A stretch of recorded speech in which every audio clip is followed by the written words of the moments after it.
lah Kangjeng Nabi ku urang Madinah nu kamari dicaritakeun tala'al badru alaina min saniyatil wada wajaba syukru alaina mada'a lillahi da barang tala'al badru alaina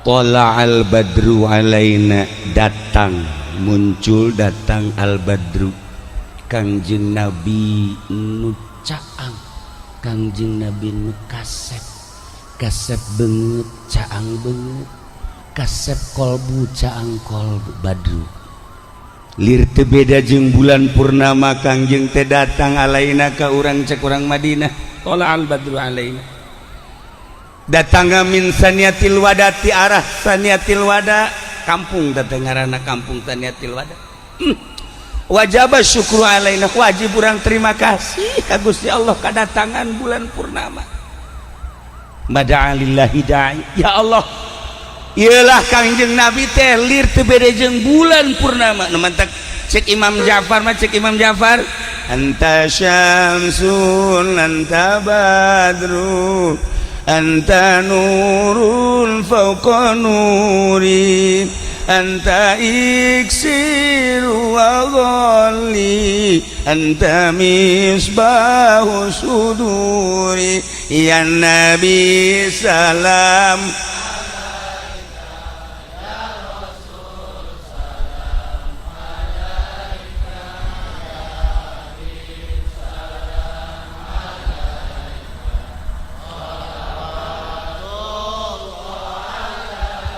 anta syamsun anjeun teh Muhammad lir teu beda jeung panon poe anta badrun anjeun teh Muhammad lir teu beda jeung bulan purnama anta nurun fauqa nurin anjeun teh seperti cahaya di atas cahaya anta iksiru anjeun teh lir teu beda jeung kayu iksir Muhammad anta misbahu sudur anjeun teh seperti lampu penerang jiwa. Oh hebatnya saya Imam Ja'far Al-Barzanji ketika peting poek jol panon poe nyorot ya Allah ya Rabb Haji Masuri kadeul Haji Wati kadeul Haji Rusdi kadeul kah kasepna teh kadeul nyana teh asa kasep bae cek nih wallahu alam cek halayak rame tuh Haji Bahri bau jangan geus kota tang koteteng ben mantap kayang nyandung yang ngarasa kasep barang di deuleu ya Allah sakitu kaayaanana pas-pasan teh Kangjeng mah ya malah anu ngabandingan Kangjeng Nabi moal anu ngabandingan anta syamsun anta badrun tapi eta malah panon poe jeung bulan mangan sakadar nyaangan jagat Kangjeng Nabi mah nyaangan jagat raya bisa nyaangan kolbu kanyahoan nyaangan jagat raya emang kumaha Siti Aisyah nuju ngaputan peting jam 9 begitu ngaputan lampuna pareum otomatis jarum naragag plek bingung Siti Aisyah lampu pareum jarum ragag cek Siti Aisyah teh kumaha ieu neangan jarum besi katincak tadi kerami kemong teu kuari teu kumaha ieu Kangjeng Nabi jol Kangjeng Nabi Masya Allah kamar caang katingali Siti Aisyah nah katingali naon aya di kamar atuh katingali jarumna Kangjeng Nabi senyum-senyum memang ningali neangan naon gitu jarum ragag emang pan lampu pareum aju katingali kunaon ku cahaya Tuhan seuri Kangjeng ngapaleun padahal mah Kangjeng ku cahaya Tuhan anta syamsun anta badru urang di jero kamar caang jol Haji Masuri poe poek perasaan teh melegpeg bae poek.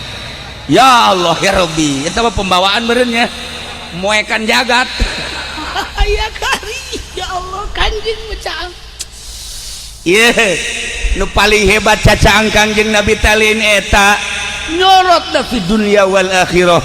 Ieu kabeh cacaang Kanjeng Nabi, aya dunia cacaang Kanjeng Nabi, aya urang cacaang Kanjeng Nabi, aya akhirat cacaang Kanjeng Nabi, aya surga cacaang Kanjeng Nabi, aya neraka cacaang Kanjeng Nabi. Moal diomongkeun ku Gusti Allah, hadis qudsi diucapkeun ku Kanjeng, laulaka lama khalaqtul aflaq, mun teu aya anjeun Muhammad, mun teu aya anjeun Muhammad kaula moal ngadamel jagat raya. Berarti jagat raya teh cacaang Kanjeng Nabi Muhammad sallallahu alaihi wasallam. Nu paling hebat cacaang Kanjeng Nabi tina bodoh sorot ku sinar Kanjeng pinter, nu bengkok sorot ku cacaang Kanjeng Nabi jadi lempeng, nu tatadina teh nyaho ka pangeran sorot ku cacaang Kanjeng Nabi jadi nyaho ka pangeran. Nu paling hebat mindahkeun ti neraka ka sorga. Ieu kan luar biasa. Cacak-cacak eueuh sinar Kanjeng Nabi di Cilongok. Di Cilongok mah Bandar Koprok di Cilongok, dalang aya di Cilongok, anu sok ditiup oe oe oe teh naon eta? Naon trompet naon eta ngaranna? Trompet tatangganya aya di Cilongok. Ayo coba naon eueuh. Pokona Raja Gapleh di Cilongok, Raja Remi di Cilongok, eta Haji Patin teh mantan eta kos kitu bau lain lalagaan keris dage atuh teu bisa dicokot ku urang. Waktu lamun bulan mulu deta di Pandian keris Haji Masuri, keris Haji Patin, bah haram. Tapi kasorot ku sinar Kanjeng Nabi, ya Allah keris dipiceun beunyan, tak segala dipiceun. Ih, ku ari bae di Cilongok geus eueuh nu mabok, geus eueuh nu main remi, eueuh nu main batur remi teh naon kana? Naon kana? Gapleh tuh sia mah nyahoan. Nyahoan jaosok beurnya. Koprok kasorot ku sinar Kanjeng Nabi Muhammad sallallahu alaihi wasallam, nu tatadina di kana neraka kasorot ku sinar tinggalkeun jadi ka surga. Lamun urang encan kasorot ku sinar Kanjeng, aya nu nawaran ka urang ieu, nu nawaran ngridit, nu nawaran kreditan. Tah lantaran can kasorot ku sinar Kanjeng daek, tapi nu geus kasorot ku sinar Kanjeng heuy haram neraka jahanam. Tah lamun nu ngridit can kasorot, lamun nu teu ngridit kasorot. Misalnya jam 10 beuting aya sinar remeng-remeng jol aya awewe. Lain cara urang etek, lain etek mau malah nu geulis kawaron, malah nu geulis jore carang nu geulis timbul ti kawaron carang. Lamun kitu bet Cilongok mantep gareulis urang Cilongok mah, tapi lain penduduk asli.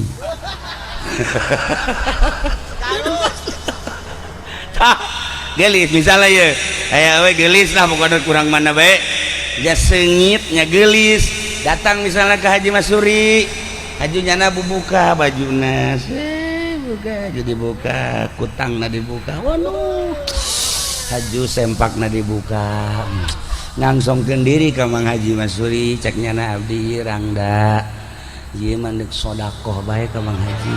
Nah kira-kira muat Mang Haji, kira-kira mikir cek nyana, wah sinar leutik. Sinar leutik, aduh anak buah Haji Patin kos kieu ye henteu tegas teh pong gitu kan, cuma mikir-mikir cenah wah parah. Berarti jerona mah hayang awak aya ban dicabut di sinar.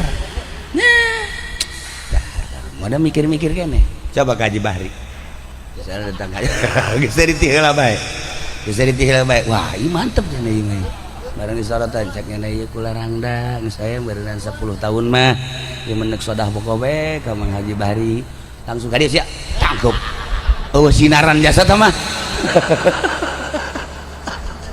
Aduh komo ka Dulgani mah kakarang can dibukaan gak geura buka oh tamasa kumaha orek koros Atuh beres. Eta lamun eueuh sinar. Tapi lamun aya sinaran nyana datang, ada apa ibu mbak? Ini saya mau sodakoh. Sodakoh apa? Sodakoh diri saya gratis lillahi ta'ala. Budak gratis lillahi ta'ala. Begini mbak, saya kan udah ngaji mbak. Sebelum nikah ini kan haram. Padahal mah ino geus kieu bae. Si badage keong bae. Haram mah haram, tapi kok itu bangun. Urusan bangun mah lain lagi. Midnight ya. Teh bertah. Aya mah aya sinaran moal kajen kumaha ge. Moal. Tapi lamun urang ngadenge pejabat DPR Marawa Gundik. Bener kula lamun nyaritakeun kos kitu nyaho seputar para pejabat insyaallah nyaho. Seputar para pengusaha nyaho insyaallah. Lain lalagaan nyaho. Ieu nu ngaji teh ngaji aya bos. Bos ngaji kuari. Babaturan anak keluarga Pak Harto. Ngaji kuari kadi. Nyana nyaritakeun seputar kahirupan nyana jeung rekan-rekan. Wow kabeh. Bahkan nyana nanya pejabat siapa aja yang suka kesini Pak Kiai. Enggak ada. Wah saya tahu cenah kalau mau kesini si Aziz nyaho nyana. Sebab babaturan nyana. Kuari ngaji tah. Nyana nyaritakeun anu wah. Di negara mantak acak-acakan emang kumaha. Nah, lamun kukula dicaritakeun ngan kajeun teh urusan nyana. Penting mah urusan urang baik supaya kasinaran ku Kangjeng Nabi Muhammad sallallahu alaihi wasallam urang malam ieu mudah-mudahan sinar Kangjeng Nabi teh nyorot ka urang saenggeus teh nyorot ulah dicabut deui sehingga urang nyaho kana syariat-syariat Kangjeng Nabi nyaho kana hakikat-hakikatna sehingga urang dipindahkeun ti neraka nu tadina ka neraka jadi ka surga. Tidak terkecuali pokokna mah ahli Cilongok anu cicing di Cilongok dek urang mana bae mudah-mudahan nu can iman supaya iman nu geus iman supaya mantep nu geus mantep supaya leuwih mantep sehingga urang babarengan kabeh aya di surga Allah Subhanahu wa taala. Nah iyalah sinar Kangjeng Nabi nyorot padahal zamanna geus 14 abad masih keneh nyorot. Masya Allah sinar Kangjeng Nabi teh seperti eta. Para jamaah kaum muslimin wal muslimat rahimakumullah. Nah dibahasakeun Kangjeng Nabi teh iksir, dibahasakeun Kangjeng Nabi teh misbah, dibahasakeun Kangjeng Nabi teh syamsun, dibahasakeun Kangjeng Nabi badrun. Ai eta bahasa Kangjeng Nabi kabeh ngaran. Atskol atskia, asfal asbiya, azkal azkia eta kabeh sifatan-sifatan Kangjeng Nabi Muhammad sallallahu alaihi wasallam. Kayu iksir teh lamun bentukna kayu. Lamun urang boga kayu eta urang peureum hayang ka Cirebon dicekel ku urang set urang bisa hibar ka Cirebon. Iksir urang teh cicing hayang ka Singapura langsung cekel set langsung teh kudu make lain air ragag di Karawang teu kudu ieu mah lain teu kudu ieu mah kayu iksir cekel ku urang beungsa langsung dah caga Singapura. Haji mah Haji Rusdi teu daek balik di Singapura. Eueuh nu make samping di Singapura. Di Singapura eueuh nu make samping, eueuh nu make jubah di Singapura, eueuh nu make calana panjang. Awewe kabeh make calana pendek kabeh, aya nu make sempak. Haji Masuri eta Haji Rusdi teu kicep-kicep sugan teh keur naon? Pokona didalegeun bae. Heuh sia kunaon teu kicep? Itu barang di dalam Masya Allah nya paruti nya baragus teu ditutupan di Singapura nyana geus kajakan deui ira cenah ke Singapura deui taon sia deuk jarah sia mendeuk deuli eta heuh ya Allah tah boga kayu iksir cekelan hayang naon kurang dagang nyekel kayu iksir dagangna teu sabaraha kauntunganana bisa lipat ganda. Nanyakeun tangkal aduh geus tinggalin zaman geus tareh paeh nanyakeun tangkal iksir iksir, masya Allah. Urang bodoh cekel kayu iksir baca Quran bisa-bisa maca. Urang bodoh teu ngaji teu naon boga kayu iksir maca kitab bisa. Iya iksir mah. Mata Kangjeng Nabi teh disarupakeun ka iksir anta iksiru wa golli. Tah lir teu beda jeung kayu iksir. Jadi serba bisa Kangjeng Nabi mah ka tukang nyaho ka hareup nyaho. Masyaallah karim. Jelema anu muriang ngan sakadar aya nu nyeri mata Sayyidina Ali. Tadi Ali panggil. Ali mah teu aya. Ka mana Ali? Dibere bendera. Berumun muriang. Muriang naon? Nyeri mata tidak ka dieu. Tak ka dieu di pasaan bendera bener matana bengkakna luar biasa teu bisa neuleuk. Sayyidina Ali teh. Ka dieu Ali. Ciduhan. Fah, usap ku Kangjeng set mata. Masya Allah cak Sayyidina Ali leuwih bengras kibatan memeh muriang mata kuari lamun nyeri mata usap ku Haji Bahri hayang nyaho coba mun teu buta bisa ulah usap-usap lah Haji Bahri tuh Kangjeng Nabi mah lain deui ciduhna set usap Masya Allah coba ciduh Haji Bahri usap pan jadi kieu cenah ieu tatadina mah aya remeng-remengan Kuari jadi poek yang salah ngusap. Aduh. Nah iyalah iksir lamun urang hayang kayu iksir babari nyambat Kangjeng Nabi sebab Kangjeng Nabi teh iksir. Cara nyambat ka Kangjeng Nabi baca sholawat ka Kangjeng Nabi macana sapoe sapeting 4444 tuh memeh berangkat geus olab itu mau jadi kayu iksir paling ya kayu asem Kayu asem iksir ya Allah ya Rabb. Nah ya iksir baca kurang sholawat ngan cara maca sholawatna kudu ridho karena papaskan Allah carana sakitu maca sholawat Allah ridho ka urang ridho ka Allah Allah ridho ka urang ridho ka Allah eta tah terapkeun coba urang lamun dibere ku Gusti Allah ayeuna milik ulah inget ka pamerena inget ka nu merena ridho Gusti tah urang dibere sehat ulah inget kana sehatna tapi inget ka nu mere sehatna Gusti nu mere sehat ka abdi ridho dibere sehat ku Gusti. Ketika dagang urang maju ulah neuleuh maju dagangna nu dideuleuh nu mere dagangna ridho Gusti. Urang kuari can kawin haju dikawinkeun Gusti ulah neuleuh pamajikanana tapi neuleuh nu merena Allah lamun neuleuh ka pamajikanna bosen urang bosen gede pangelintu sabeca teu mahi atuh tapi urang inget ka nu merena bakal dedeh jeung nyaah kitu. Haji Masuri boga pamajikan gelis ngan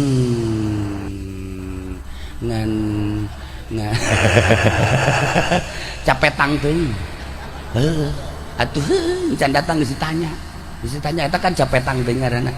Nah eta takos kitu tah ulah neuleuh etana neuleuh nu merena ieu teh pamere Allah ridho urang boga pamajikan kunyin eueuh dagingan mun kaluar di udag-udag anjing pajar tukang lamun urang neuleuh etana urang bakal bosen tapi urang neuleuh ka nu merena Allah Gusti ieu teh makhluk Gusti nu dibikeun ka abdi jang ngabaturan abdi salila hirup di dunia abdi ridho Gusti saen sanes ka ieuna ka Gusti nu merena ieu teh geus aya ti papasten Gusti.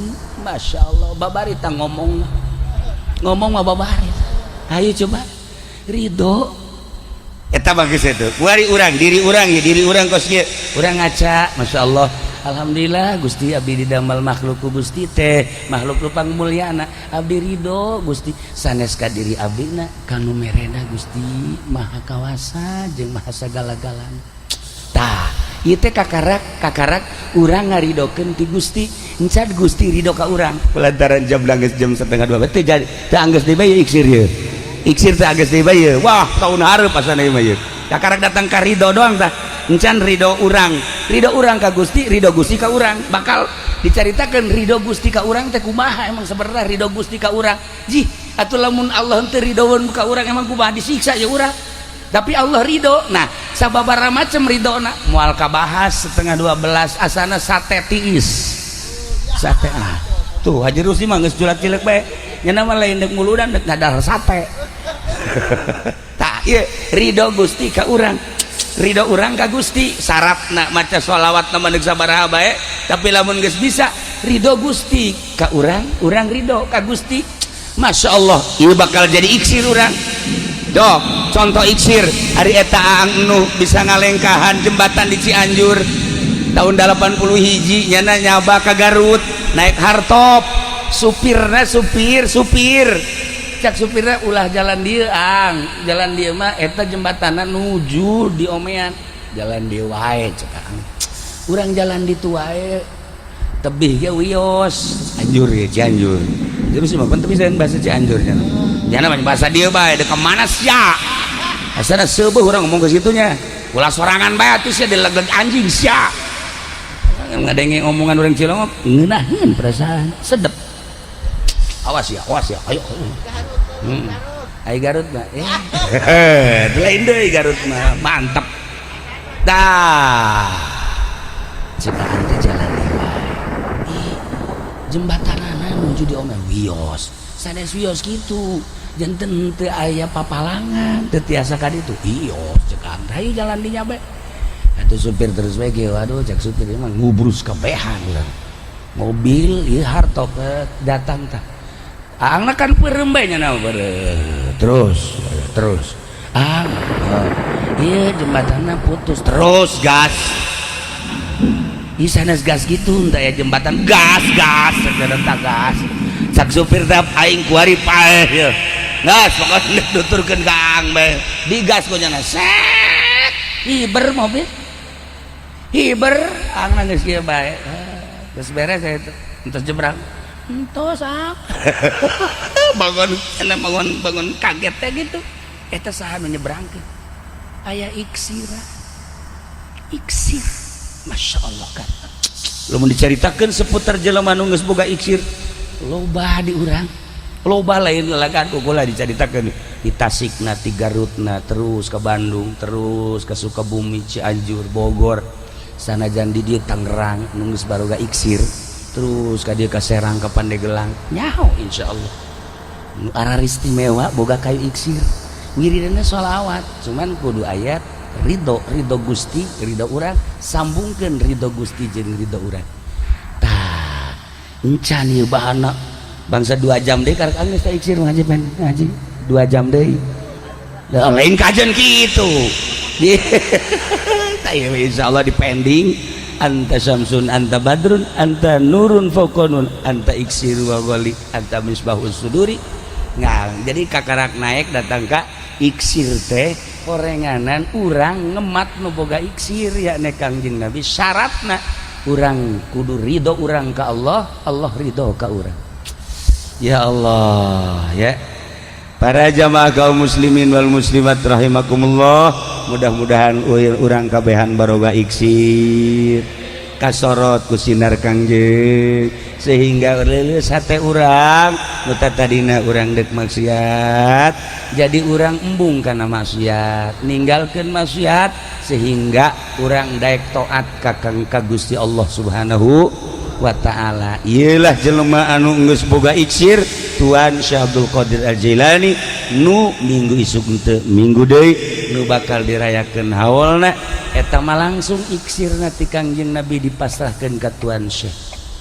lalakon iksir lamun kukula dicaritakeun iksir nu dicekel ku Kangjeng dibikeun ka Tuan Syekh aya bahasana ya Gausal A'zam ya Gausal A'zam aya 40 bahasa ya Gausal A'zam ialah iksir-iksir isu panjang teuing dongeng kadinya nu jelas mah malam ieu malam terakhir kula diamanatan ku Haji Rumdani adik kula Haji ieu kan terakhir rada panjangan cenah final caknya nanti kita terakhir jadi orang jam 1 kurang seperempat dicukupkan sakieu lalakon iksirna ke orang sambung dari tahun hareup ngajewi mudah-mudahan panjang umur catat iksirna datang ka mana tadi ridho kayak tinggal nyaritakeun ridho urang jeung ridho Gusti. Aya dongeng-dongeng ridho anu luar biasa mengenai iksir. Allahumma sholli wa sallim ala sayyidina Muhammadin fil awwalin wal akhirin wa barik wa sallim wa radhiyallahu ta'ala an sadatina ashabi sayyidina Rasulillah ajma'in. Amin ya Allah ya rabbal alamin. Allahumma arham ummat sayyidina Muhammad, Allahumma ajbur ummat sayyidina Muhammad, Allahumma aslih ummat sayyidina Muhammad, Allahumma farrijan ummat sayyidina Muhammadin sallallahu alaihi wasallam. Allahumma anfa'na bima 'allamtana wa 'allimna ma yanfa'una wa zidna ilman wa yaqinan. Walhamdulillahi ala kulli hal wa na'udzu billahi min kulli hali ahli an-nar. Rabbana taqabbal minna innaka antas samiul alim wa tub 'alaina innaka antat tawwabur rahim. Wa shalli wa sallim ala jami'il anbiya'i wal mursalin walhamdulillahi rabbil